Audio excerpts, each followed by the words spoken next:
and be involved in the political process so that we are truly represented, because democracy only works when everyone participates. When it's a select few people don't vote, it doesn't work.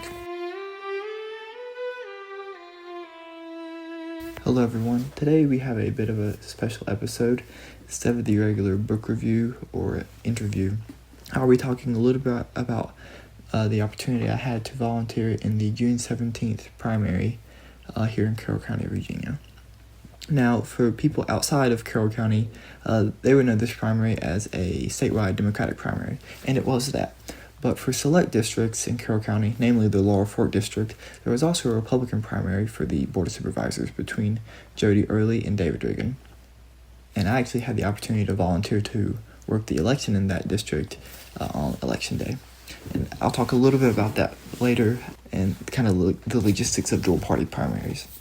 Just to give you a little bit of background about becoming an officer of election, the process is fairly simple.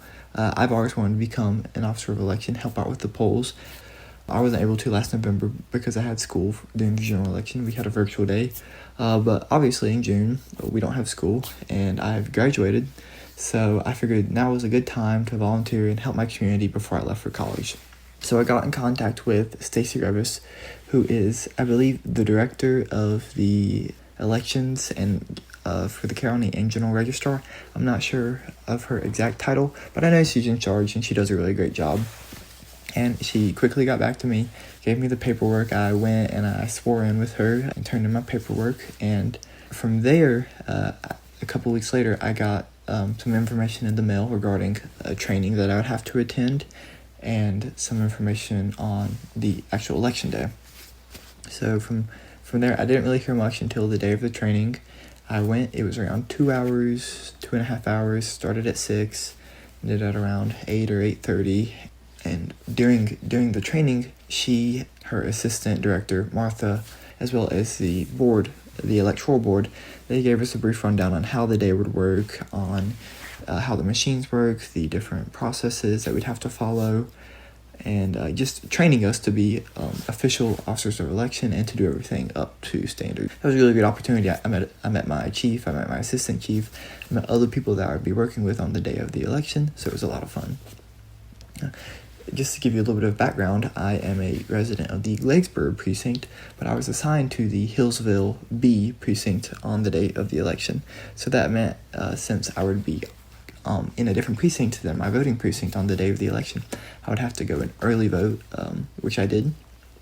But that's not necessarily true for everyone. Some people that I worked with on the day of election at Hillsville B resided within the Hillsville B precinct and were able to vote once we had opened the polls at 6 a.m. So that was pretty cool. And they were some of the first people to vote that day. Once we had everything set up, they went, they checked in, they got a ballot, and then they submitted their ballot in the voting machine. So that was pretty cool, but I didn't have the opportunity because I did not live in the precincts that I was in on the day of. But this election day for the Laurel Fork District was a dual party primary. So what that meant was that the two officially recognized parties in Virginia, the Republican and the Democratic parties, they were running a primary on June 17th. Many listeners from outside of Carroll County will recognize this as the Democratic statewide primary because that was going on. But within Carroll County and the Laurel Fork District, there was also a Republican primary for the Board of Supervisors race between Jody Early and David Riggin. So this changed up the procedure a little bit in the three precincts, the Laurel Fork precinct, the Gladesburg precinct, and the Hillsville B precinct, because they belong to the Laurel Fork district of the county. So unlike the other precincts within Carroll County that just had the Democratic primary going, we in the Laurel Fork district had to ask our voters, in which party's primary would you like to vote in today? Notice we're not asking, or which party do you believe in, or which party do you identify, or who are you going to vote for come the general election. We're just simply asking, which primary would you like to participate in? Because depending on your answer, we have to give you a different ballot. So if you come in and say, I would like to vote in the Democratic primary, we give you a ballot that has the Democratic candidates for Attorney General and Lieutenant Governor. If you say, I would like to vote in the Republican primary, you will give your ballot for the Board of Supervisors race. But voting in one or the other does not confine you to voting for them during the general election that doesn't register you with the party. Virginia has open primaries. We're just simply asking which election would you like to participate in. So the voter would come to check in with us on election day. They'd walk in the door. They would approach the check-in, which is where I was. I stayed on the check-in all day. And I would ask them, in which primary would you like to participate in? They would give me their driver's license. They would recite to me their address to verify that A, I had the right voter, and B, that they said who they were. And they would also give me their name. And then I would give them a ticket that had their name and then their preferred ballot on the ticket. And then they would go and pick up the ballot from another person. And they would either pick up a Republican or a Democratic ballot. Then they would fill it out and then put it into the voting machine. So it was a pretty neat experience. Most everyone kind of understood that we weren't asking what party they believed in, that we were asking what primary they would like to participate in. Because once again, we're talking about very different things. I'm not really asking about who you're voting for, who you believe in. I don't care. That's not my job. I just need to know which ballot you need. So that's what we're asking. But there were a couple individuals who were like, well, why should I have to tell you who I'm voting for? And we had to reiterate several times throughout the day that, no, we're not asking who you're voting for. We're not asking what party you identify with. We just need to know which ballot you need. And that's just a consequence of how the voting laws were created in Virginia. And I'm not really sure if there's a better way to do that. We did have a couple individuals who wanted to vote in both elections, but that's not allowed under the Virginia state law. You can only vote in one party primary on a certain day of election, so you either had to pick the Republican or the Democratic primary. And I'll get into the numbers throughout the day later on in the episode.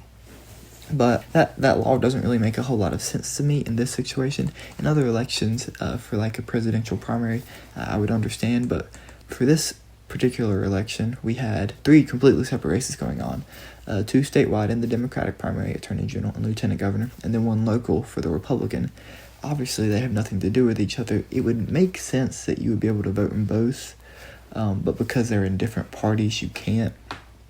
And there were several individuals who came in and said, well, I want to vote in the statewide election, but I also want to vote in the local election. And we had to explain to them that due to Virginia law, they were unable to do that, and they had to make a decision. And some individuals stepped outside to do some research on the candidates or looked at some sample ballots that we had, and we gave them as much time as they needed to do that, obviously. I'll break into the numbers a little bit and the trainings and the day of. For the training, like I mentioned earlier, we got there at 6 p.m., left at around 8 or 8:30. Just learned how to do everything, got some documents that we could refer to on the day of for processes. They're called what-if manuals. We have a person who comes in with this type of ID. We go through kind of like a flow chart. What can we do? What can we accept? What can we not accept? That sort of thing. On the day of, we had to get there at 5 a.m. to set up the machine, to set up all the tables and stuff. And I think that was enough time for us to set up everything an hour before polls open. Polls open at 6. And we had people coming in immediately at 6. And we had people coming in at 6:55 at night before the polls closed at 7. And then while there was no strict time constraint of how long we had to be there after the polls, it took around an hour for us to clean up after the polls closed at 7, so we left around 8 o'clock. But during election day, I was at Hillsville B, which is the high school. Right at 6 a.m., Jody Early was outside campaigning, handing out material, along with, I believe, some of his family members, just trying to convince voters to vote for him, which is perfectly legal and allowed for him to do. And then throughout the day, he left and went to other precincts, and David Riggin, he and his wife came, did the same thing. They talked to voters, handed out material. They tried to inform voters about who they were, what they believed in, that sort of thing. Both candidates also came inside and talked to all the election officers, and David Riggin actually came and thanked all of us for working the election. He said something along the lines of, thank you guys for being here. I know it's a long day, a tough job, and it wouldn't be possible without the election officers. So that was pretty cool, very nice of him to do. And it was just a pretty cool thing. In terms of procedure that we had to follow on the day of election, like I mentioned earlier, people would step inside, they would check in with me or another election officer, where we would give them a ticket. They would take that ticket and pick up a ballot, either a Republican or Democratic ballot, and then they would go to the voting cubicles, mark their selections, and then put it into the voting machine and pick up a sticker, and then they could leave. I had a couple of interesting things happen throughout the day. In terms of identification, almost everyone used a driver's license, which is an allowed ID. No one used a passport, but it's allowed. I had one person use a Veterans Affairs identification card, so they were a veteran and they had a card. I was able to accept that. We had 2 curbside voters throughout the day, so that was interesting. We had one blind individual who came in with their guardian, and they both had to sign a document stating that the blind individual was receiving assistance with their vote, and that was just for our documentation purposes, and we had to turn that in with the final count at the end of the day. We also had to tick a box when we checked them in stating that they were receiving assistance. So that was pretty interesting to see. I had 102 people check in with me. The other person that was doing check-ins had 70 people check in with them for a total of 172 votes on the day of. In terms of party breakdown, we had 17 in-person Democratic voters, and then Democratic primary voters, and 155 Republican primary voters. This statistic is slightly misleading because if you go to the Department of Elections website on the Virginia page, you'll see a total of 265 voters, which is less than our 172. I believe that this is including the early voters or the mail-in voters. My numbers only include the in-person voters I had the day of that we checked in. But out of the 155 Republican voters, there was 104 that voted for early in person and 51 voted for Reagan in person.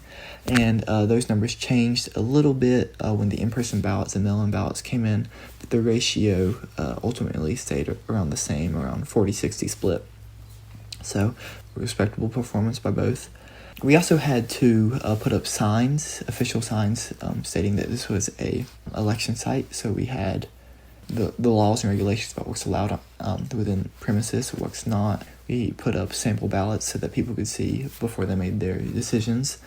We put up signs for curbside voting with a phone number on them so that people could call if they needed assistance. We also had to call every hour and check in with Stacey Rivers and the Electoral Board about how many voters we had check in so far. There were a lot of just different things like that we had to keep up with throughout the day. I will say that going through this process and seeing how everything works gives me a lot of confidence in our electoral system in Virginia. We had to double, triple, quadruple check everything. We had to sign all of the tickets that we printed out stating that this is true under oath, that we haven't manipulated anything in any way, that everything is correct. When submitting the final ballots and the summaries, we all had to sign the tickets, the printouts, and sign the boxes that ultimately went back to the Electoral Board and the Clerk of Court. We all looked at it. Everything was very supervised, and there was really no possible way to manipulate or edit anything. So I have full confidence that the outcome of the election is the correct outcome. In terms of the Democratic primary, in Carroll County, and I don't have the breakdown per district, in Carroll County, we had Shannon Taylor winning the Attorney General election primary, who did not win the statewide primary. Jane Jones, her competitor, actually won for the whole state, but Shannon Taylor outperformed Jay in Carroll County. And then in the Lieutenant Governor primary, Ghazala Hashmi, she won Carroll County, and she actually ended up winning the whole state as well. So that's pretty interesting. She won Carroll County with 24% of the vote. Shannon Taylor won with 59%. So it was a very tight race in the lieutenant governor, a split between 6 different candidates. The next highest candidate was Aaron Rouse, and then LeVar Marcus Stoney, who is the former mayor of Richmond. And I was actually kind of surprised by this outcome. I figured he would win. Being the mayor of Richmond, he has a lot of household name recognition. But he ended up not winning, and he actually lost Richmond, which is interesting to keep up with throughout the night. Obviously, I did not stay up to see the official election results came in. I had to wake up at 4 o'clock that morning, and I didn't get home till around 8:30, so I got in the shower and went to bed and saw the results in the morning. But I was very excited to see everything because, I participated in the democratic process, not only as a voter, but as an election officer, and that was a lot of it's just cool to see things from the other side. Now, I will just make a couple comments about the other precincts throughout the county that did not have the Republican primary, that only had the Democratic primary. Unfortunately, not a lot of people showed up to those primaries. I'm just going through the list here. At the Mount Bethel precinct, only 24 people showed up to vote. In St. Paul, only 13. In Lambsburg, only 6. In Fancy Gap, only 32. In Hillsville C, only 48. In Sylvatus, 14. Douglasburg, 25. So, single digits. That's not great. In Vaughn, only 4 people. 4 people for an entire day. That's just very sad to me. I understand that this was a Democratic primary and we live in a predominantly Republican area, but you don't have to be a Republican to vote in a Democratic primary. If that's the only primary that your precinct has available, I think you should go vote, because at the end of the day, even if you're a Republican, your Republican candidate may not win in the general election, and the primary is a good opportunity for you to voice your opinion and say, okay, if my Republican candidate did not win, which Democratic candidate would I want running the state? So, unfortunately, a lot of people in Carroll County missed out on this opportunity to have their voice heard. Less than 500 people throughout the county, which is very sad for a county of 33,000 people. Of course, not all of those people can vote. There was a prime opportunity for people throughout the county to have their voices heard, and there were not. And I understand, not a very not a very publicized election. A lot of people didn't even know what was going on. But once again, there was an opportunity for people to hopefully have their voice heard, even if they don't necessarily believe in the Democrats. And I mention this because voting in the Democratic primary does not confine you to voting for the Democrats in the general election. You can be a Republican and vote in the Democratic primary, and then vote for the Republican come November for the general election when it really matters. But say you live in Woodlawn or Duxborough, and you're a Republican, you should still go out and vote in the Democratic primary. Make an informed decision on the candidates, research who you would want representing you in the event that they did win, because you never know how things can go come general election time. So I wish more people had taken advantage of that opportunity. Unfortunately, they did not. And just from a poll worker's perspective, it's a long day. It's around 16 hours. The more people that come in, the easier it is just mentally. You have people to talk to. I can't imagine what it was like for the precincts that only had 4 people come in over 16 hours. That has to be a very mentally challenging day. Fortunately, I was in Hillsville B, which had the most voters out of any precinct of the day, 172 people. So there were people, every 10 minutes coming in voting. So that made things a little bit easier. We didn't really at any point have a line going out the door. When I voted in the general election last November, there was a line out the door and I had to wait in order to vote. That did not happen in this June's primary, obviously. Part of the reason that I'm making this episode is not only to talk about the results of the election, which I was very excited about. I love watching election results. Ever since Luke and I started the podcast, I've kept up with all the elections, the general elections and the primary elections for our state and area, just to see how things went. That's exciting to me. But I also want to encourage other people to become poll workers. It's a long day, but you do receive a small stipend. I believe for the training and for the day combined, I'll receive just under $200. And you know that when you do the math hourly, that's below minimum wage. But, that's not really why I did it. I volunteered before I knew there was going to be a stipend or any payment. I did it because I wanted to support the democratic process. Without people volunteering to work the polls, people can't go out and vote. And obviously, voting is very important. Without the elections, our system falls apart. By volunteering, you directly make the elections possible. I really think it's a good opportunity for people to learn more about the civics and the democratic process. Had a lot of interesting conversations with people just about how the primaries worked, informing them how our jobs as election officers worked. We had some people volunteer and sign up to work the next elections. And we really just need more people. I was the youngest officer of election there, and me being 18, that's not really a high bar. But as far as everyone I met, I was probably the youngest by at least 20 years. So we need more people, young people who are willing to get out, work the elections, and be involved in the political process so that we are truly represented, because democracy only works when everyone participates. When it's a select few, people don't vote, it doesn't work. So that's very important for people to understand. That's all I have for this episode. I really just wanted to emphasize how important it was that people go out and vote in all the elections they can, all the general elections especially. But that includes the primaries too. Even if you don't identify with the party's primary, I still believe you should go out and vote, because, once again, there's always a chance that your preferred candidate doesn't win the general election, and you should still have some voice, because that's an opportunity afforded to us in Virginia. So we have the opportunity to have our voices heard on both sides of the political aisle, which I think is important. You can never go wrong with voting more, right? You can never go wrong with being more represented. I will leave some contact information in the episode description for how to get in contact with Stacey Revis, who is the director of this huge effort. She is amazing. She had a very stressful couple weeks leading up to this, and I can't imagine how stressed she is come the general elections, but she really does a lot. She's a rock star. Very thankful that she's kind of manning the ship, but her email address is stacy.revis@carrollcountyvirginia.gov, and I'll put that in the episode description for people. And I really just encourage people to get involved. A lot of people complain about local politics, state politics, and national politics.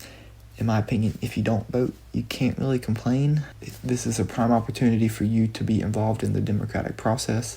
You can't complain about something you didn't participate in. Get out, vote. If you're able to physically, please volunteer as an officer of election. Yes, there's a small stipend, but that's not why I did it, and I hope that's not why you're doing it either. I hope that you choose to become involved so that you support the democratic process. You're involved in civic engagement so that everyone can have their voice heard in this beautiful country of ours. If you have any questions, please feel free to reach out. I'd be more than happy to talk more about my experience as an election officer.